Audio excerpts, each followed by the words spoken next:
Cover कर रहे थे, ग्राउंड पे जाते थे तो लोग कहते थे अब की बार अगर बहन जी जीत गई तो ठीक है, नहीं तो ये इनका आखिरी चुनाव होगा। 2024 में आप कैसे देखते हैं? जो बात लोग 2022 में कह रहे थे वही बात लोग 2024 में रिपीट कर रहे हैं। और मैं आपको पूरी ईमानदारी के साथ बता दूं, अगर बहुजन समाज पार्टी 2024 के चुनाव में गठबंधन में नहीं जाती है, जैसा अभी तक है कि वो अपने बलबूते पर चुनाव लड़ेगी, तो बसपा 2019 की तरह 2014 की तरह 0, अखिलेश यादव 2 या 3, समाजवादी पार्टी 2 या 3, बाकी की होगी बीजेपी में। रिजल्ट आज आपको बता रहा हूँ। और अगर बहुजन समाज पार्टी इंडिया गठबंधन का पार्ट बनती है, उसका हिस्सा बनती है, तो निसंकोच रूप से 50-50 का रेशो उत्तर प्रदेश के अंदर रहेगा। 50 सीट के आसपास इंडिया गठबंधन और 30 से 35 सीट 40 सीट के आसपास बीजेपी। आप जुड़े हैं उन तमाम नेताओं से जो कोर कमेटी के हैं, क्या समझ पा रहे हैं, क्या वहाँ से खबरें निकल कर आ रही हैं कि क्या इंडिया गठबंधन से वो गठबंधन करेंगी या नहीं, क्या कुछ समझ में आया? देखिए, कल 9 तारीख है और जैसी मुझे अंदर की खबर है कि बहन कुमारी मायावती और सोनिया गांधी जी की मीटिंग हुई है। अब उसका रिजल्ट कल या परसों 12 तारीख तक आने की संभावना है।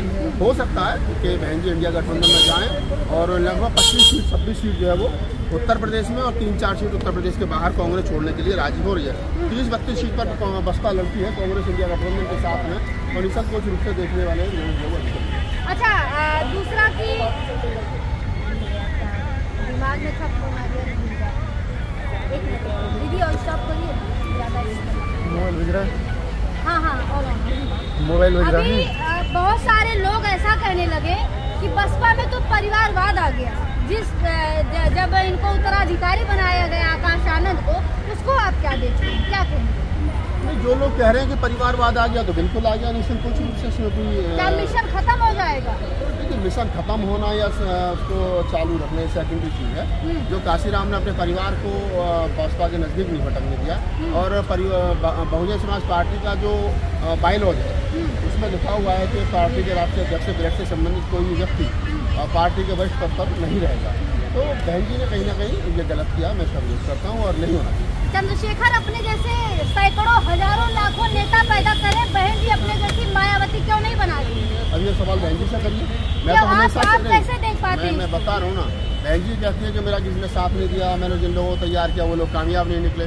मैं इसके दूसरे तरीके से कहता हूँ कि अगर एक क्लास में 40 बच्चे हों और 40 के 40 बच्चे फेल हो जाएं, तो ये नहीं कहा जा सकता कि बच्चे नालायक, ये भी कहा जा सकता है कि शिक्षक ठीक नहीं था। अगर काशीराम साहब ने लाखों चेहरा तैयार किए और वो कामयाब हुए, और बहन जी आज की तारीख में ये कह रही हैं कि मैंने बहुत सारे लोग तैयार किए और लोग कामयाब नहीं हो पाए, तो मैं ये कह सकता हूँ कि वो साथ लोग ठीक थे, गलत थे मुझे नहीं पता, लेकिन इसका दूसरा पहलू वही है जो मैंने कहा कि हो सकता है शिक्षक भी खराब हो, शिक्षक में अच्छे ढंग से पढ़ाया ना हो। एक बहुत बड़ा अभियान चल रहा है, लोकतंत्र, ईवीएम हटाओ लोकतंत्र बचाओ। इसका जो है जिम्मेदार लोग, हार का जिम्मेदार ईवीएम को ठहराते हैं, आप क्या मानते हैं? जो लोग ईवीएम हटाओ लोकतंत्र बचाओ का आंदोलन कर रहे हैं, मैं उनको पागल कहता हूँ।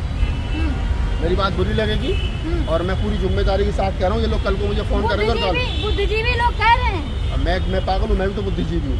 आप मुझे बुद्धिजीवी समझते हो? नहीं समझते हो ना? हाँ। तो मैं बुद्धिजीवी हूँ, मैं पढ़ा लिखा हूँ और मैं उस जगह पे खड़ा हूँ जो एनालिसिस है कहती कि वो बेकार है। अरे मैं सुनता हूँ मैडम, पत्रकार मैडम, मैं बाबा साहब डॉक्टर अम्बेडकर की इस पवित्र भूमि पर खड़े होकर के बात पूरी ईमानदारी के साथ कह रहा हूँ कि जो लोग ईवीएम के खिलाफ आंदोलन चला रहे हैं वो लोग पागल हैं, उनके पास समय ज़्यादा है, उनके पास पैसा ज़्यादा है। अब पूछो क्यों? मैं वोटर हूँ, आप नेता हैं, आप मायावती और मैं राहुल नाथ। मैंने वोट हाथी के चुनाव चिन्ह पर दिया आपको, मेरा काम खत्म। मेरा वोट अगर आप तक नहीं पहुंच रहा है, मेरे वोट से आपको एमपी बनना है, आपको एमएलए बनना है, आपको मुख्यमंत्री बनना है, आपको प्रधानमंत्री बनना है, आपको राष्ट्रपति बनना है, तो मेरे वोट से जो बनना है वो आपको बनना है। और अगर मेरा वोट आप तक नहीं पहुंचा तो उसकी जिम्मेदारी आपकी है। और अगर इस देश के तमाम वो नेता, चाहे मायावती, अखिलेश यादव, तेजस्वी यादव, कांग्रेस के लोग, तमाम वो एंटी बीजेपी लोग जो ये कह रहे हैं कि ईवीएम में गड़बड़ है, तो हमारा काम वोट करना है, हम वोट कर रहे हैं। और अगर हमारा वोट आप तक नहीं पहुंच रहा तो आपकी जिम्मेदारी बनती है कि कहाँ सिस्टम में गड़बड़ है, आप उसके लिए लड़े, क्योंकि मेरा दिया हुआ वोट आप तक नहीं पहुंच रहा है। तो ये नेताओं की जिम्मेदारी को ईवीएम के मुद्दे को उठाएं। और जो लोग ये कह रहे हैं कि हम लोग ईवीएम को बंद करा देंगे, वो नहीं करा सकते। मैं पूरी जिम्मेदारी के साथ कह रहा हूँ, 2024 का चुनाव ईवीएम से होगा और 100% होगा। जितने लोग ये कह रहे हैं कि हम ईवीएम तोड़ेंगे, फोड़ेंगे, कुछ नहीं करेंगे, उनको मुकदमा होंगे, जेल जाएंगे। ये समय और पैसा दोनों गलत समय पर, गलत जगह समय पर खराब कर रहे हैं, समाज को गलत जगह ले जा रहे हैं। बहन जी जिस दिन कहेंगे, अखिलेश यादव जिस दिन कहेंगे, तेजस्वी यादव जिस दिन कहेंगे और राहुल गांधी जिस दिन कहेंगे कि हमें ईवीएम का विरोध करना है और आओ दिल्ली जाम करते हैं, उस दिन ईवीएम से चुनाव होना इस देश के अंदर बंद हो जाएगा। जिस दिन कांग्रेस ये कह देगी, इंडिया गठबंधन ये कह देगा कि अगर 2024 का चुनाव बैलेट पेपर पर नहीं हुआ, ईवीएम पर हुआ, तो हम चुनाव का बहिष्कार करेंगे। चुनाव आयोग की औकात नहीं कि वो चुनाव करा दे। लेकिन जो लोग ईवीएम को बैन करा सकते हैं या बैलेट पेपर की गिनती करा सकते हैं, वो लोग वो काम नहीं कर रहे हैं। और जिन लोगों का बेचारों का कोई मतलब ही नहीं है, वोटर है, वो पदक पोतना की तरह ऊपर को पैर करके सोते हैं और कहते हैं हम अंबर को गिरने से रोक लेंगे। उनकी ताकत ही नहीं। धन्यवाद। आखिरी सवाल, बहुजन के बिखरते हुए नेताओं पे क्या कहेंगे? बाबा साहब डॉक्टर अम्बेडकर ने कहा था कि संगठित रहिए, संगठित होकर के संघर्ष करिए, संघर्ष शिक्षित होइए, संगठित रहिए, संघर्ष करिए। एक पार्टी, एक झंडा, एक झंडा, एक एजेंडा। ये जितने लोग घूम रहे हैं, अलग पार्टी, अलग झंडा, अलग एजेंडा, अलग फंडा, ये कुछ नहीं है, सब फंड की लड़ाई है और राष्ट्रीय अध्यक्ष बनने की लड़ाई है। हाथ में ले लो जूता और जो तुम्हारे घर वोट मांगने के लिए आए उससे पूछो कौन सी पार्टी है, जी फलानी ढिमाकी। तो तुम मायावती के साथ क्यों नहीं?